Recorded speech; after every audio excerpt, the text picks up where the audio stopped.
It is Dr. Stephanie, and I wanted to talk a little bit about imagination. First, I wanted to ask you a question. When you were little, did you have an imaginary friend? I know that I did not have an imaginary friend, but my younger sister had an imaginary friend, and his name was Doobie. And Doobie went with Monique everywhere that she went. He ate dinner with us. He went on our play dates. He did everything with her. And you had to make sure that you asked before you sat down, oh, is Doobie sitting here? Because of course, we couldn't see Doobie, but she could clearly see Doobie because she knew exactly what he looked like. She knew what foods he liked. She knew what activities he liked to do. Her imagination was just so expansive and so uninhibited that she was able to create a whole new person and bring the rest of us in on the creation of this person who was her imaginary friend.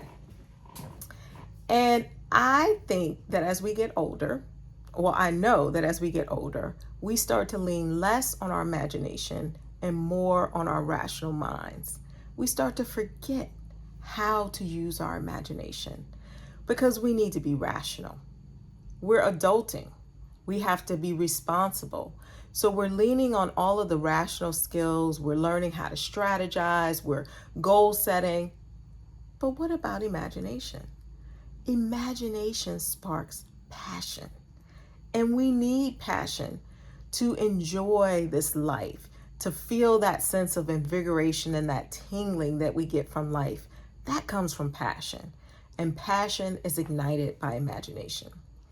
I know for me, when I have created something or come up with an idea that no longer exists, and I have to use my imagination to imagine what it's going to be like, that idea sparks so much joy and passion in me.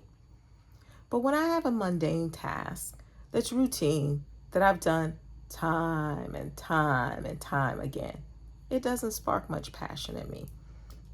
So in order for us to keep passion alive, we need to exercise our imagination. So I came up with a little exercise regimen. I love regimens, and it's a mental muscle.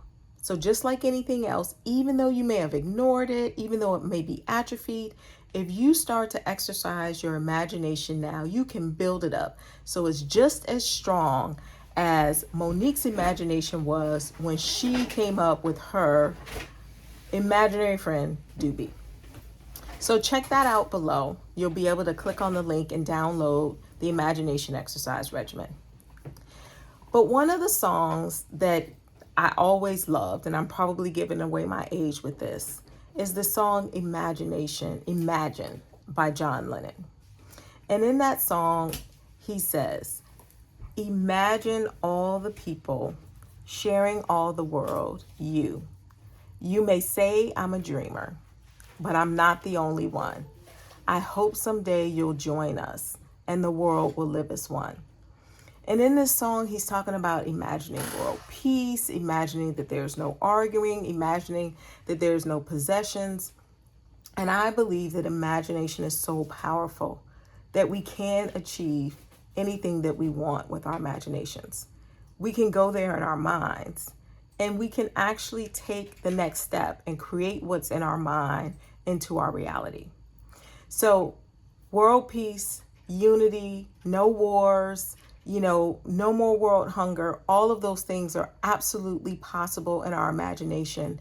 And then once we have imagined it, there's just an extra step to being able to manifest it in the physical reality. So I hope you'll join me this month in really stretching and practicing imagination and tapping into our passion.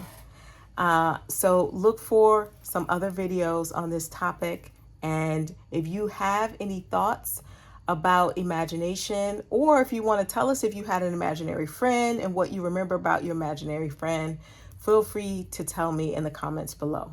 All right, bye-bye for now.